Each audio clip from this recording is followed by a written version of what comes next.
kalaupun tidak ada satu pun orang di dunia ini. Ulang, kalaupun dalam hidup kamu, dalam perjalanan kamu, gak ada satu orang pun di dunia ini yang bisa menunjukkan kasih sekecil apapun buat kamu.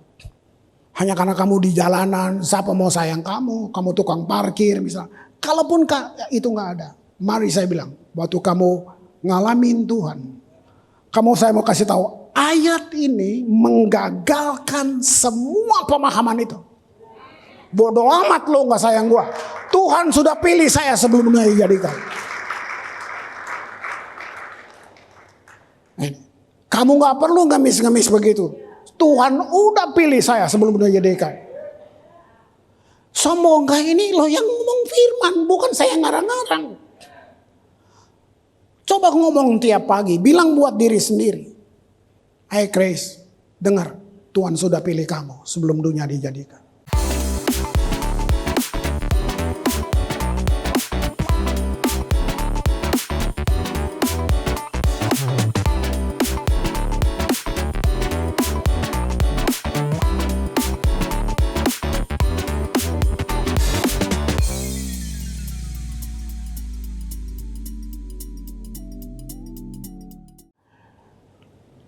Ini bukan perayaan kayak agenda tahunan, memang selalu begini kan gitu. Tapi saya mau saudara punya pengertian yang baru, yang segar gitu. Gitu. Bahwa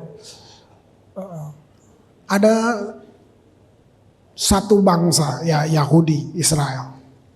Mereka bangsa pilihan saudara. Alkitab tulis, Tuhan berkata, itu bangsa pilihanku. Tapi saudara tahu enggak? Alkitab sendiri juga menulis, ada selubung yang menutupi mereka.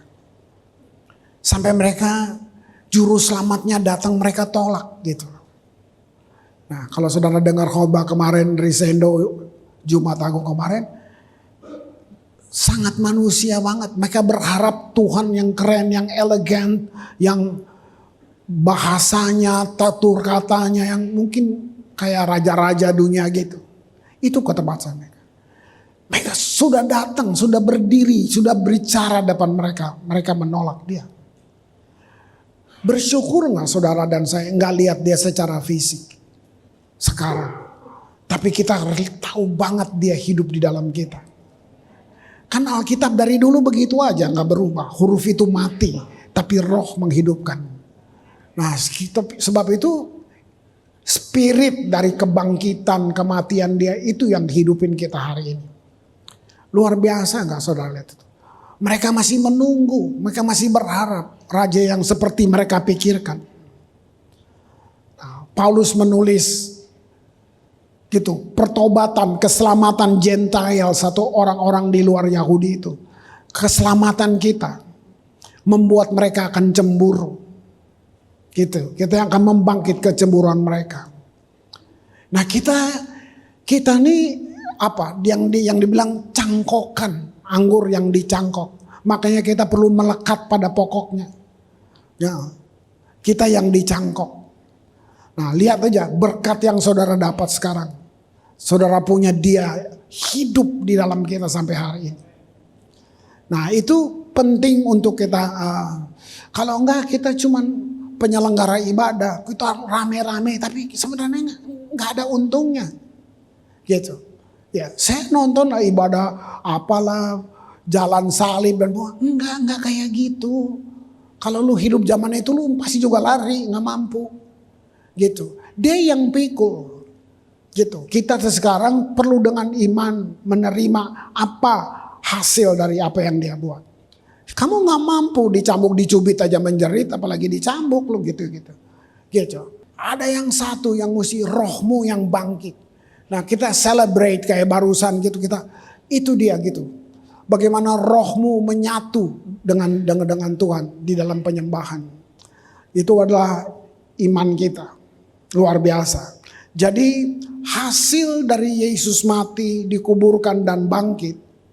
Nah itu yang membawa kita, selubung yang di kita itu waktu kita percaya itu dibukakan Disitulah untuk pertama kali dalam hidupmu, walaupun kamu sudah lama Kristen, tanpa kamu lahir baru, tanpa kamu ngalamin ini, kamu dibukakan kenapa Yesus mati, bangkit. Nah, di situ selubung itu diangkat, baru kamu tahu kamu siapa.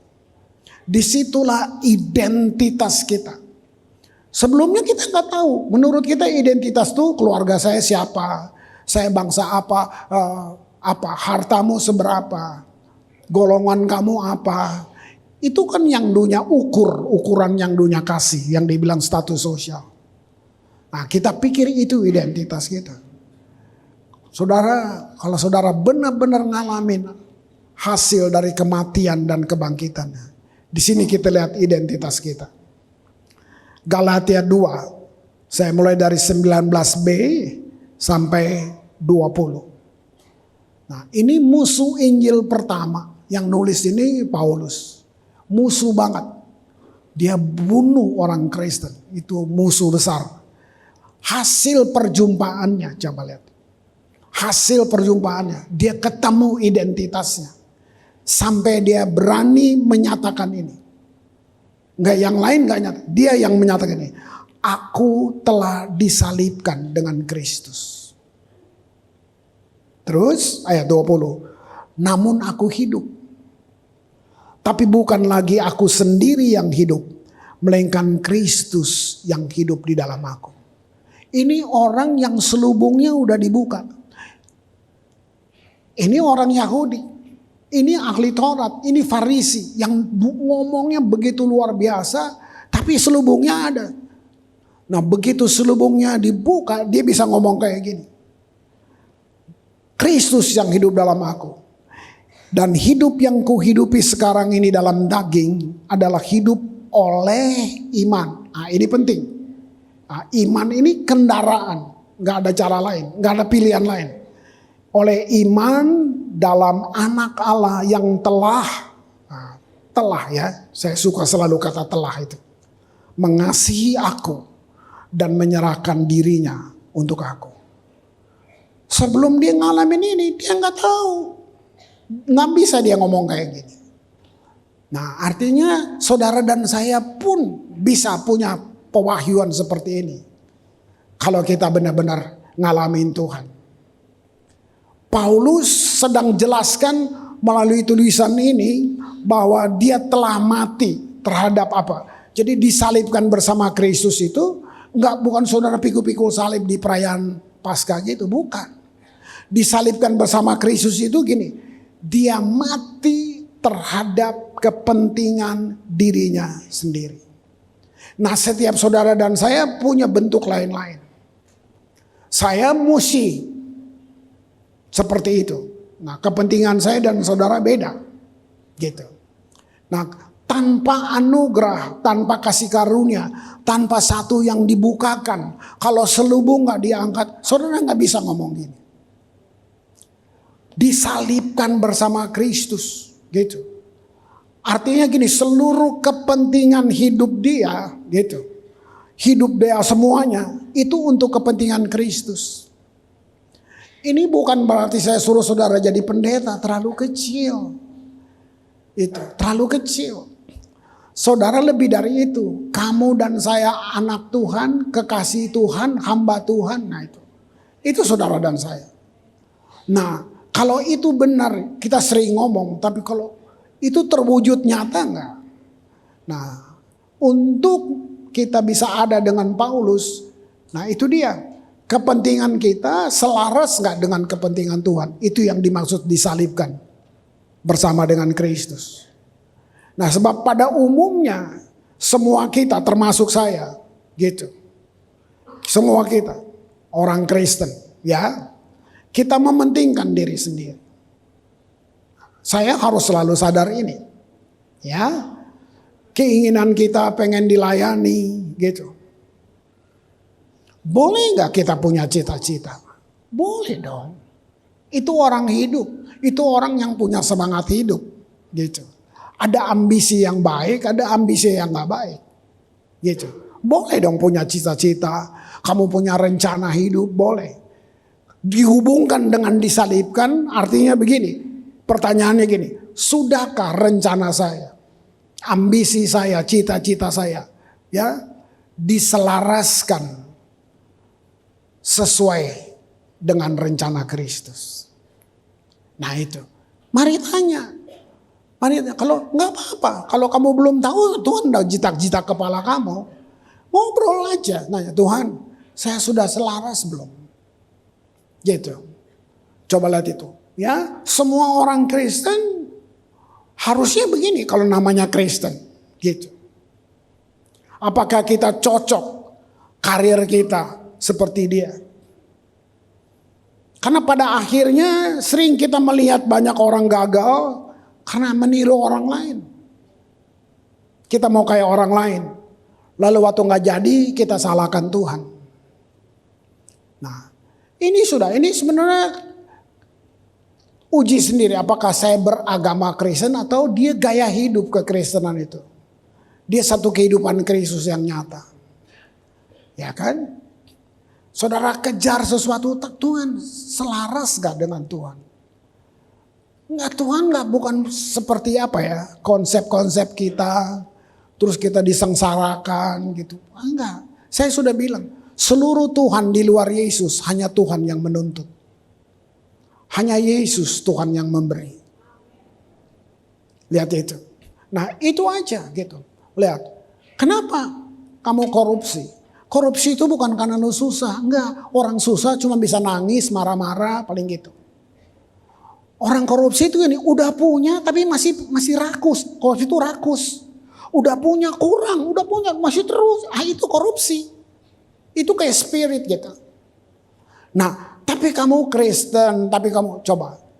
Ini yang saya maksud. Ada nggak? Coba tanya Tuhan. Kira-kira semua perjalanan karir kamu, keberhasilan. Tanya dia, selaras nggak Tuhan?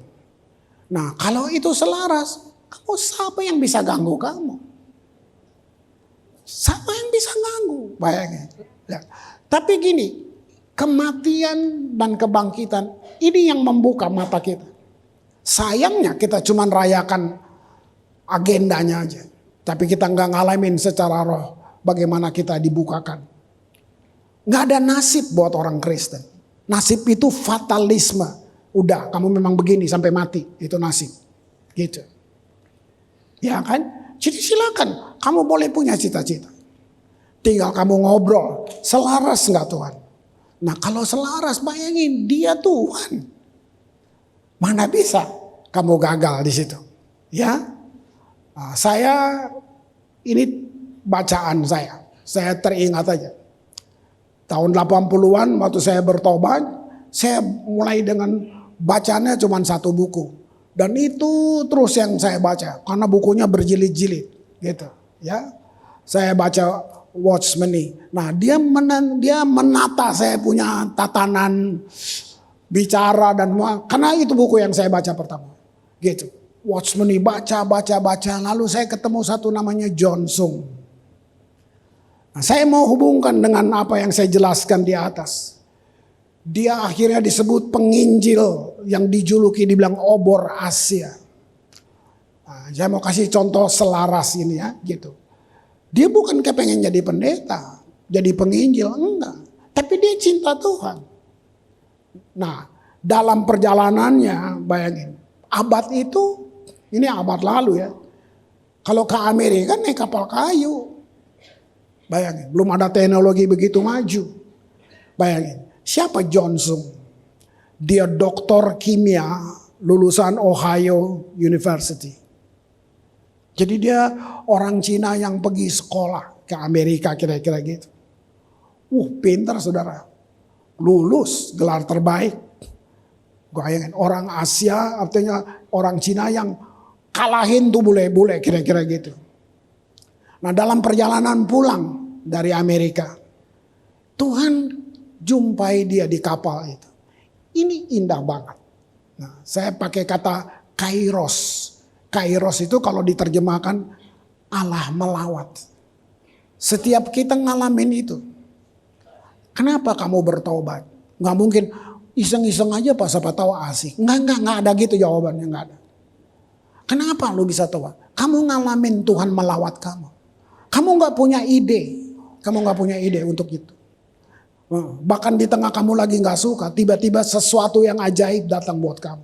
Bentuknya bisa suara, bisa apa, bisa cerita, bisa semua.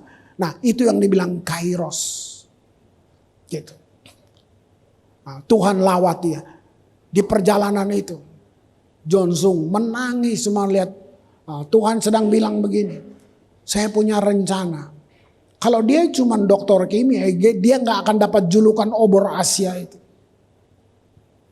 Saya pengen kamu menangkan jiwa sebanyak-banyak. Di kapal itu dia menangis. Itu nggak bisa diatur, saudara. Pengalaman itu, wow, itu yang dibilang keajaiban kasih karunia yaitu. Dia robek semua dia punya ijazah itu di kapal. Bukan disuruh, Tuhan juga nggak suruh. Tuhan nggak suruh. Cuman seperti dia mau bilang ini bayangin sekian tahun sekolah, bayangin keluarganya pulang berharap. Tuh waduh kebanggaan ini sudah buat kita. Kamu pulang kamu bisa bayangin gak? Orang Kristen lagi dalam penganiayaan. Nggak mungkin tiba-tiba ada satu anak dari keluarga sederhana yang pergi dan pulang. Pasti satu kebanggaan. Dia robek itu di tengah jalan. Dia buang ijazahnya. Dia ikut Tuhan. Baik. Saya bilang sampai akhir pelayanannya dia masih diusung pakai tandu karena sakit. Dia tetap dibawa ke orang-orang untuk dia beritakan kabar baik. Itu Jonsung. Baik. Nah, enggak semua saudara kayak gitu. Tapi kata ini yang enggak bisa dirubah. Cita-cita kamu, karir kamu selaras dengan dia. Nah kalau selaras artinya gini, Tuhan dimuliakan. Iya, kamu pengelola kekayaan, kamu pengelola apa aja. Kalau saya kayak Riz teman, kita pengelola jiwa, gitu. Kita urus jiwa-jiwa di sini. Saudara punya lebih besar dari saya. Kamu pengelola banyak hal. Kalau kamu selaras, kamu mengelola kekayaan yang sejahtera orang banyak. Kalau kamu pemimpin yang sejahtera kota ini. Siapa yang dimuliakan? Tuhan. Tuhan selaras kan. Kamu lihat itu. Nah, bukan kamu aja. Bukan. Nah, ayo. Ini cuma kayak saya trigger aja gitu. Supaya kamu, roh kamu mau bilang goncang, mau gelisah di dalam. Cuma untuk Tuhan. Kalau bisa tahun ini saya ketemu. Apa itu selaras dengan engkau? Apakah saya sudah di sana? Atau sedang dalam proses? Gitu. Jadi disalibkan bersama Kristus itu hanya kamu yang bisa jawab. Jangan kata orang, jangan. Hanya kamu yang bisa jawab. Gitu ya. Bukan seperti pikir-pikir. Enggak ada yang bisa. Gitu. Enggak ada yang bisa. Gitu.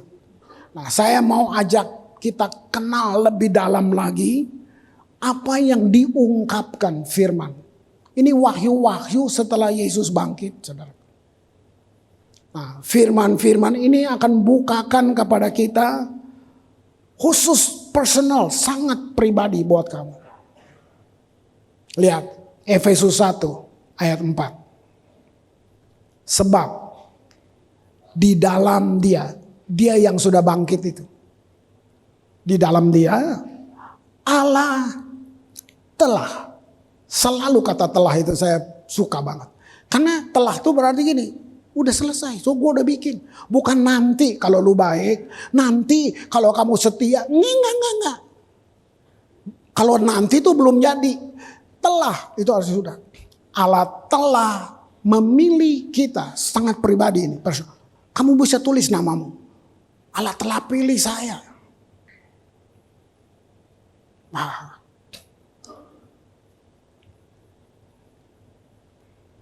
terlalu banyak cerita kecil saya, tapi yang saya ingat cuma hal-hal yang itu Tuhan yang bikin. Saya cuma ingat hal-hal yang penting yang masa sih? Gitu. Nah itu. Saya kecil, papi kita mati, kita sudah piatu di sini. Nah, karena jasa papi, atas biaya negara kita kembali ke Bandung. Waktu itu kan cuma naik kapal. Saya masih kecil, papi saya mati saya umur 9 tahun. Di kapal, masih ingat di pelabuhan ini, tante-tante nangis, ayo sembalelai ke Ambon ke. Lucunya saya bisa ingat cerita itu. Itu kayak gak masuk akal. Saya ingat mami saya cuma ngomong begini. Iya nanti anak-anak saya yang balik untuk bangun Ambon. Mana kok lupa kok bisa di waktu saya bertobat, waktu saya gini. Saya bisa ingat cerita-cerita kecil, bisa semuanya. Ini saya hubungkan dengan apa yang dibilang oleh Paulus ini. Kamu lihat itu. Mana kepikir. Gitu. Nah, lihat saudara, semua kita sangat berharga, lihat itu. Di dalam Dia Allah memilih kita sebelum dunia dijadikan. Supaya kita kudus. Lihat kata supaya. Kamu kudus. Kamu gak bisa kudus kalau kamu gak dipilih. Kamu mau coba? Kamu stres. Bayangin. Gak mungkin Dia pilih kita lalu dibiarin lu berantakan gitu. Dia pilih. Supaya kita kudus dan tak bercacat. Loh sempurna. Tuhan yang sempurna yang bilang ini. Bayangin. Mungkin kamu piatu. Udah bilang kasihan-kasihan. Itu biarin kata orang. Stop dengan pikiran itu. Mungkin, who knows, kamu gak tahu. Sementara saya ngomong di sini, ada orang hebat yang akan muncul 5 tahun lagi dari sini. Sedang duduk di sini. Jangan batasin dia. Mungkin kamu sedang nangis, ayo saya yang bisa ini, tunggu aja. Kendaraannya saya bilang tadi cuma iman. Lu mau gak yakin bahwa ini saya sudah dipilih sebelum dunia dijadikan. Supaya kita kudus dan tak bercacat di hadapan. Gila enggak? Oh. Nah ayat ini sedang bilang gini. Kalaupun tidak ada satupun orang di dunia ini. Ulang. Kalaupun dalam hidup kamu, dalam perjalanan kamu, nggak ada satu orang pun di dunia ini yang bisa menunjukkan kasih sekecil apapun buat kamu. Hanya karena kamu di jalanan, siapa mau sayang kamu tukang parkir misalnya. Kalaupun itu nggak ada, mari saya bilang, waktu kamu ngalamin Tuhan, saya mau kasih tahu, ayat ini menggagalkan semua pemahaman itu. Bodoh amat lo gak sayang gua. Tuhan sudah pilih saya sebelum dunia dijadikan. Kamu gak perlu ngemis-ngemis begitu. Tuhan udah pilih saya sebelum dunia dijadikan. Sombong kayak ini lo yang ngomong firman, bukan saya ngarang-ngarang. Coba ngomong tiap pagi, bilang buat diri sendiri. Hey Grace, dengar, Tuhan sudah pilih kamu sebelum dunia dijadikan. Radikal dengan itu. Mau tambah lagi. Grace, Jesus love you. Orang cuma bisa bilang yang jelek kok. Gitu. Lalu kita terbawa, kita terdistorsi dengan apa yang di sekeliling kita bilang. Wow. Kabar baiknya Tuhan gak butuh kamu punya CV, kamu punya pengakuan-pengakuan, segala judul-judul akademis itu Tuhan gak butuh. Kalau dia mau pakai kamu. Dia yang buat kamu menjadi orang berkualitas. Kamu dapat hal-hal yang di bangku kuliah kamu juga gak dapat. Ini dia. Wow. Betapa istimewanya kamu jadi orang yang dipilih. Coba. Berapa keluargamu? 3 bersaudara, 4, 5. Dari 5 adik kakak, kamu yang dipilih. Atas nama keluarga, untuk satu momen atau kamu tahu gak kamu istimewa? Waktu kamu di sekolah, dari teman satu kelas, kamu mewakili kelas. Itu artinya dipilih, kamu bisa lihat istimewa loh. Nanti mewakili sekolah lebih besar lagi. Nanti mewakili bangsa untuk event internasional, kamu entah olahraga, seni, ilmu pengetahuan. Kamu tahu gak istimewanya dipilih? Sekarang saya singkirkan itu semua. Saya mau bilang ada yang lebih dari itu. Tuhan yang pilih kamu. Nah, bayangin kita jadi Kristen, tapi spirit kita yatim piatu terus. Saya ngomong itu karena saya anak yatim. Gitu kan. Ngomong itu, bayangin. Kalau jemaat ini yatim piatu, berarti gerejanya panti asuhan. Lihat ini ayat, bayangin Tuhan pilih kita sebelum dunia dijadikan. Lebih dalam lagi, ini rasul kasih. Kalau tadi rasul kasih karunia, ini rasul Yohanes. Dia tulis. Yohanes 5, 15, ayat 16. Bukan kamu yang pilih aku. Ayo, lihat itu. Mau percaya kata orang atau firman?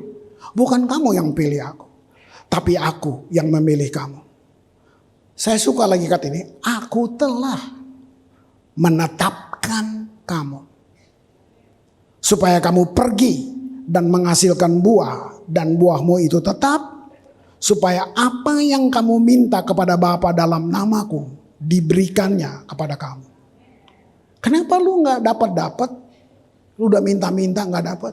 Karena kamu gak sadar kamu dipilih. Baik, waktu kamu tahu ini udah, waduh. Yesus yang bilang, Bapamu sudah tahu sebelum kamu minta. Jadi begitu lihat orang doa, dengar orang berdoa, saya gugur langsung. Oh, dia gak kenal. Dia doa karena tugas. Walaupun ngomongnya bagus-bagus gitu. Enggak, dia gak kenal. Itu sebabnya kita gak akan nyanyi kiranya. Enggak akan. Itu bodoh banget. Itu masih di luar kamu. Saya mau bilang, saya gak berdoa minta urapan. Yang diurapi diam di dalam saya. Saya bersyukur untuk pengurapan. Terima kasih Tuhan. Semua yang saya sudah persiapkan, Tuhan sudah tuntun saya. Saya cuma sekarang serahkan supaya saya berdiri benar-benar atas namamu. Dengan otoritasmu. Dulu-dulu gak gitu. Dulu ngemis. Tumpangin tangan dong. Karena kita lihat ada ayat penumpangan tangan. Tapi kita gak mengerti itu secara rinci. Kamu anak. Kita berbeda di fungsi. Saudara dan saya sama. Semua imamat rajani. Lihat itu. Kalau ini kita ngerti. Kota ini goncang. Bayangin. Bapak kan diurapi. Kapan mau berubah kota ini kalau gara-gara satu orang doang? Saudara gak percaya saudara diurapi? Wow. Nah, satu lagi kisah. Sekarang dunia kenal dia. Ketika dia masih belasan tahun, 14-15 tahun. Namanya Billy Graham. Nggak ada yang tahu. Sekolah Alkitab aja belum.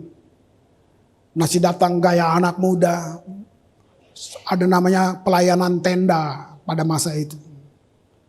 Dia datang, semua orang rapi di dalam karena kebaktian. Cuman dia anak muda yang kepakaiannya nggak. Terus dia lihat itu dia malu, dia mau keluar. Itu usher cuman pegang dia, nggak apa-apa, kamu duduk aja di sini. Nah, dia duduk di belakang, dengar khotbah di situ. Di situ dia dilawat Tuhan. Oke, dia masih remaja. Tahun berganti. Kamu tahu sejarah mencatat. Siapa coba? Dr. Billy Graham. Wow. Sampai segala bangsa tahu siapa dia. Luar biasa. Nah, yang saya mau cerita gini. Yang hubungan dengan ayat tadi. Dipilih. Dalam bukunya.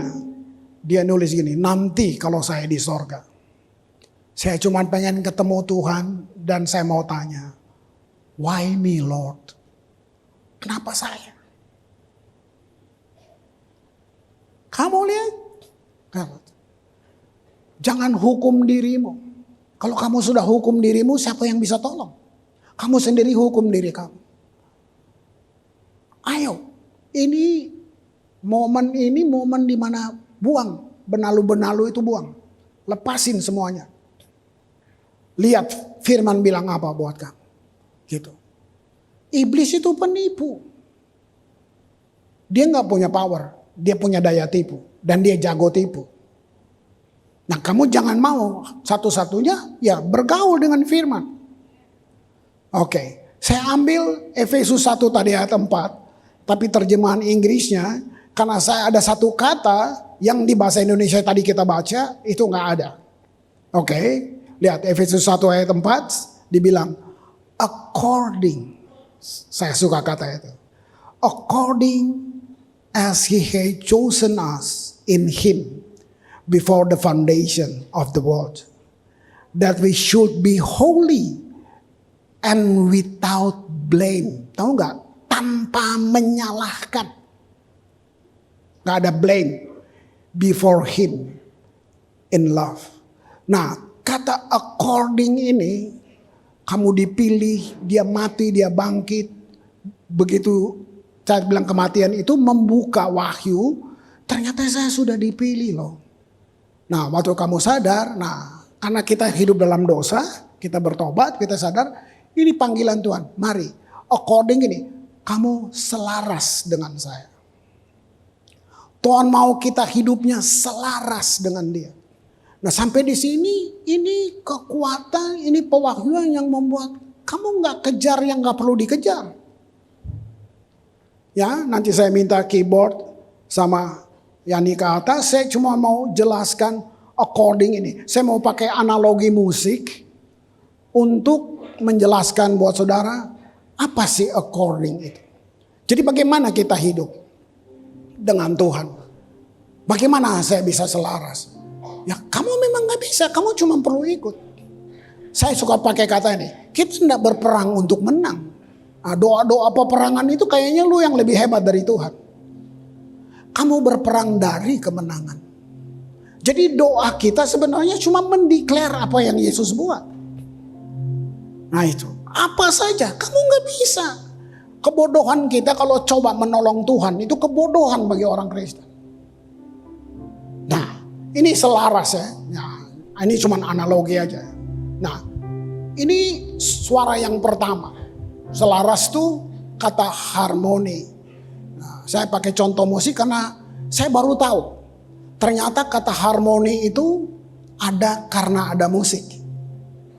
Kalau nggak ada musik, kita nggak ketemu kata harmoni. Ya, jadi dia suara pertama. Katakanlah ini gambaran, ini Tuhan. Dia mau panggil saya Chris, mau berhasil, mau perjalananmu sampai kepada tujuan, selaras sama saya. Jadi saya cuma perlu selaras. Nah sekarang dia akan nyanyi, saya selaraskan nyanyi harmoni dengan dia. Dengar aja.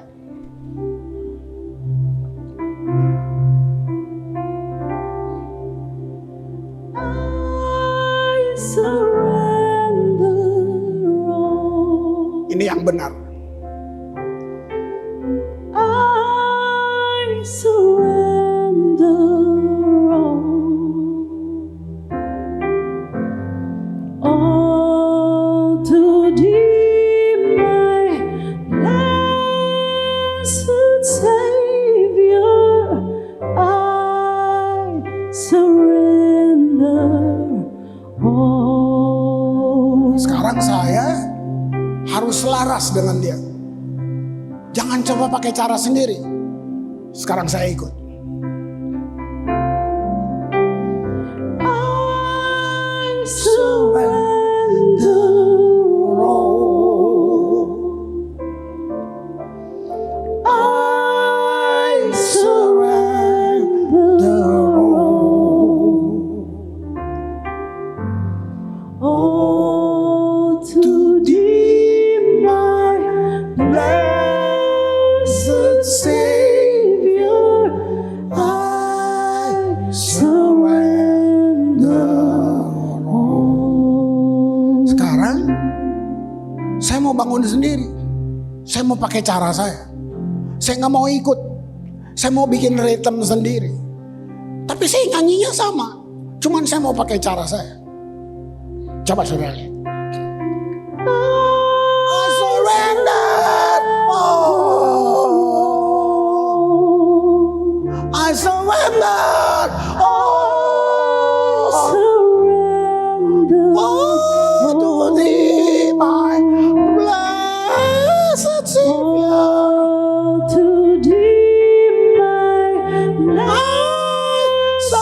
Savior, I surrender all. Saya sungguh-sungguh, tapi sungguh-sungguh salah. Saya sungguh-sungguh kok, kata-katanya nggak beda. Cuman tadi saraf lu keganggu nggak gue nyanyi kayak gitu? Oke, itu nyanyi.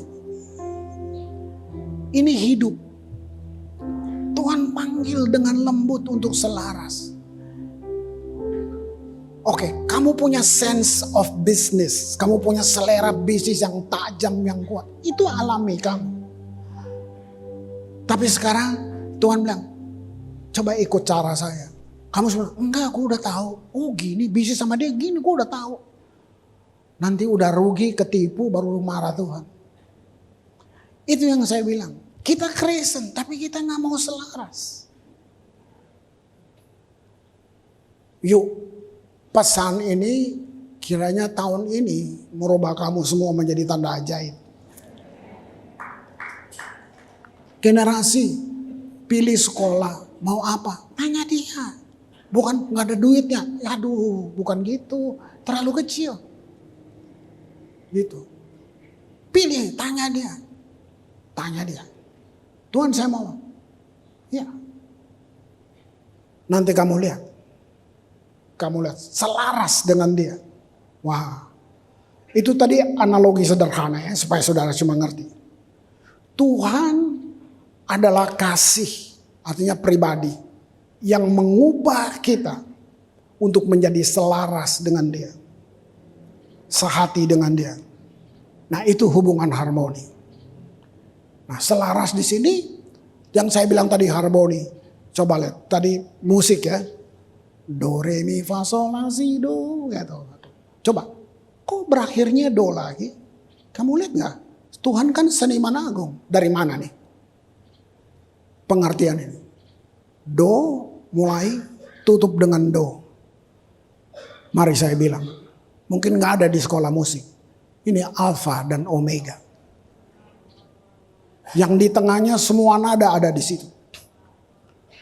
Lo dia yang punya.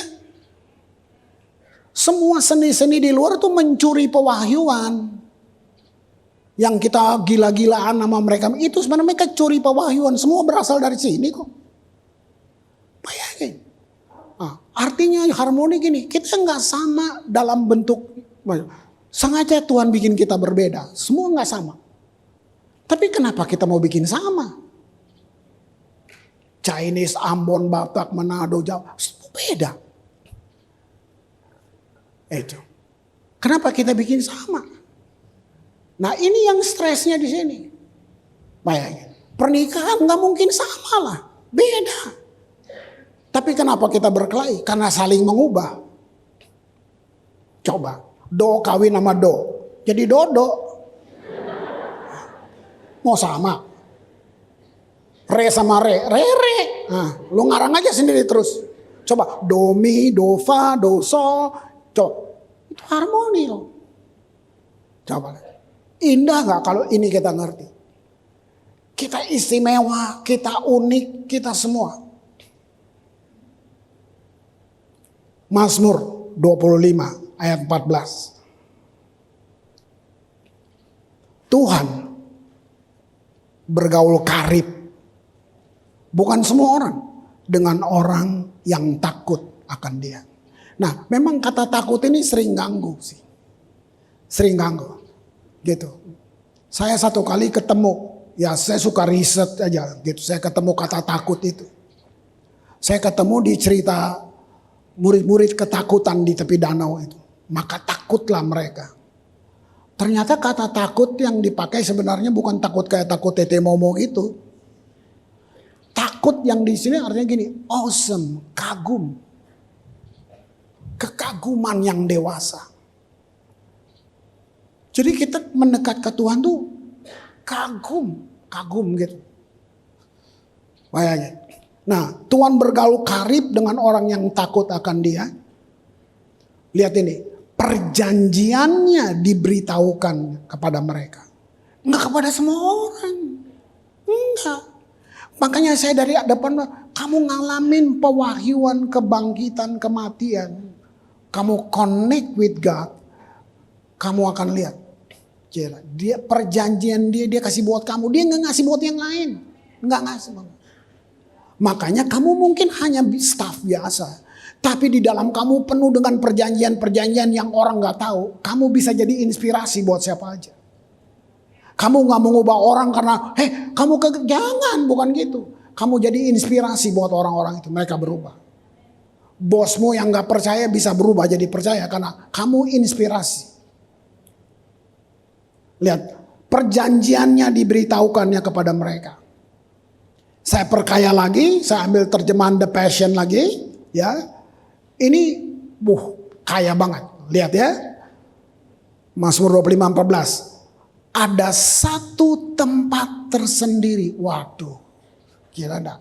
Ada satu tempat tersendiri yang disediakan bagi kekasih-kekasih Allah. Kan nggak ada kata takut di sini kan? Lihat. Disediakan bagi kekasih-kekasih Allah. Ini nggak bohong. Loh, level hubungan kamu pertama anak, terus sahabat. Ini puncak peradaban itu kekasih. Puncak peradaban manusia, kita menikah dengan Kristus. Kita yang berdosa begini, yang karoseri jelek begini, diubah menjadi kekasih Kristus.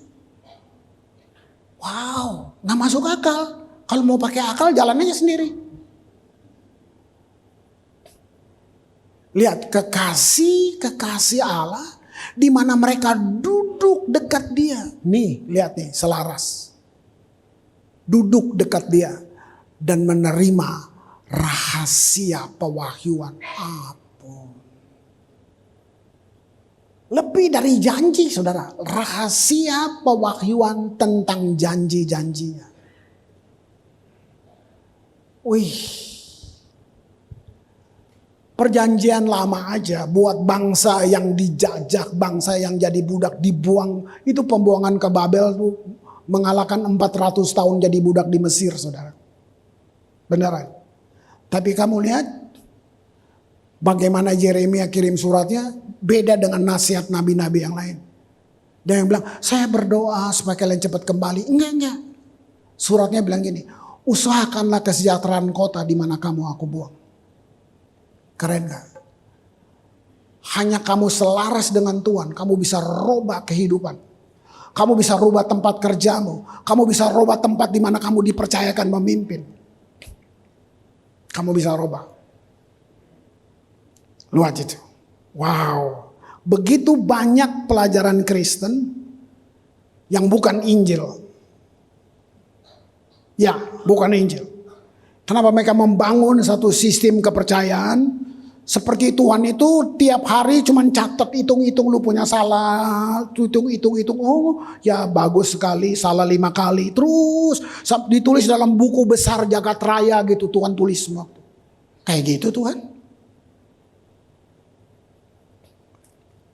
Itu. Memang gak semua pengajaran kamu harus uji. Gitu.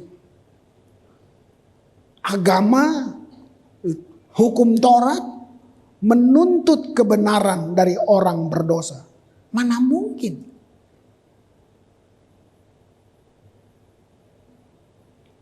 Kasih karunia memberi kebenaran kepada orang berdosa. Agama mencari jalan ingin ketemu Tuhan. Lalu bilang 5 langkah, 7 langkah. Benar? Yesus, dia bilang akulah jalan. Yesus kasih jalan buat orang berdosa. Dia bilang ini saya ada di sini, cari sendiri ya. Nggak gitu Yesus. Dia beri jalan buat kamu. Wow. Lihat itu. Kalau kita lihat di Alkitab, yang kita baca memang catatan isi semua orang-orang yang di situ. Tapi Alkitab bukan catatan tentang kebaikan orang yang diberkati. Kamu baik diberkati. Bukan. Tapi tentang keburukan orang yang diberkati. Semua cacat. Mulai dari Adam begitu jatuh, lain-lain cacat semua. Artinya Tuhan udah tunggu kamu sempurna. Nah kembali lagi, begitu Yesus sudah buat semuanya, misi penebusannya selesai, wahyu ini dibukakan. Jadi kita memang seperti Adam pertama diciptakan. Dia nggak diciptakan untuk mati. Itu konsekuensi dosa, mati itu. Dulu dia nggak gitu. Tuhan udah desain manusia untuk mati. Lihat itu. Kita akan kembali ke situ. Wow. Jadi Alkitab cuma isi tentang siapa Allah.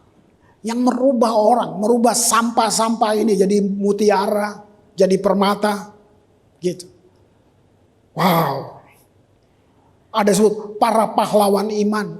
Coba lihat baik-baik. Sebenarnya mereka nggak pahlawan. Mereka semua gagal. Cuma mereka nggak menyerah. Mereka nggak menyerah. Mereka bangkit lagi. Mereka bangkit lagi. Itu dia. Selaraskan lagi. Oh salah nada. Balik lagi. Bunyiin lagi dong. Nada dasarnya. Gitu. Kira-kira gitu. Itu kisah panjang. Bagaimana Allah menggantikan pemberontakan. Pemberontakan kita semua. Dengan penyelamatan.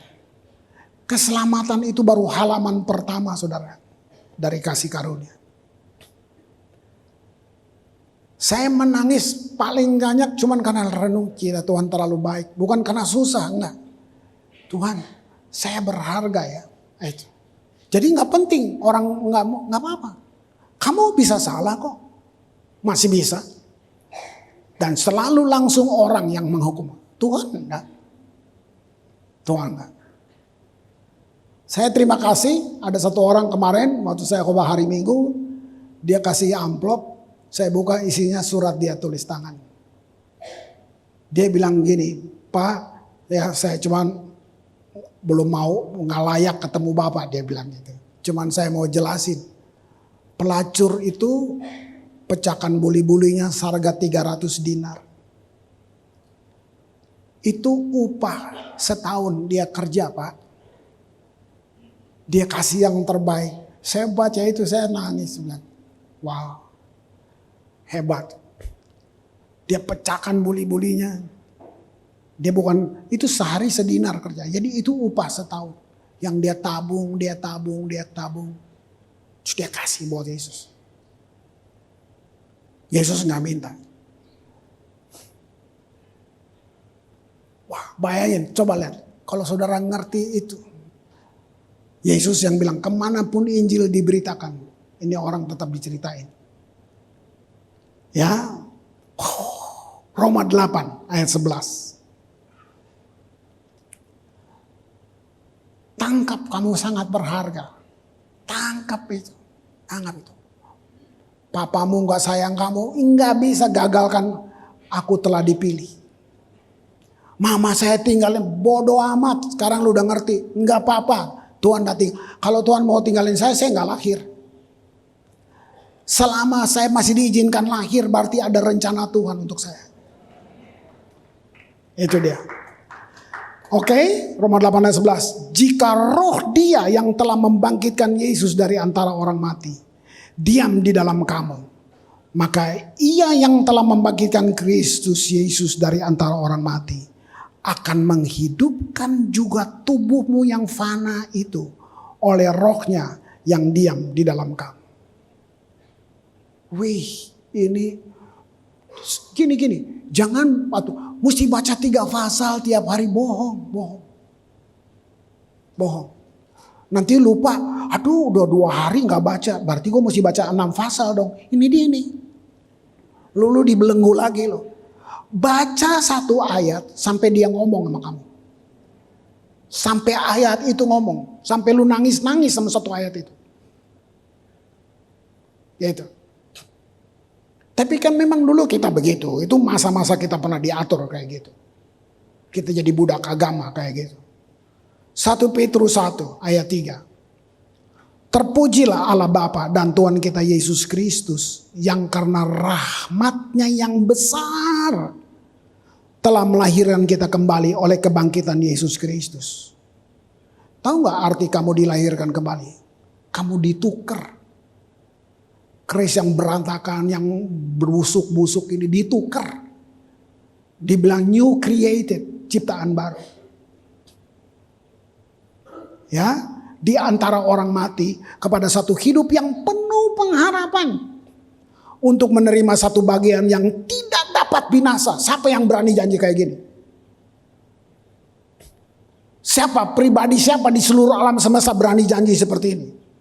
Yang tidak dapat dicemar dan tidak dapat layu, yang tersimpan di sorga bagi kamu, sangat personal banget. Tulis nama lo di situ. Wow. Penghargaan, pengharapan besar yang kita temukan dalam iman Kristen. Nah, iman itu memang kendaraan. Kan Tuhan gak kelihatan. Cuman itu, Tuhan disenangkan dengan iman, saudara. Baik, dia gak lihat gua secara fisik, dia percaya. Itu Tuhan disenangkan banget. Iman menyenangkan Tuhan. Gitu. Ya, dalam iman Kristen, gitu. Kamu bisa lihat, salib membuktikan bahwa Allah tidak memberikan kasihnya dengan syarat. Enggak. Sejauh mana kesalahanmu, kasihnya lebih jauh lagi. Nah, saya nggak mau panjang-panjang. Mari tim worship.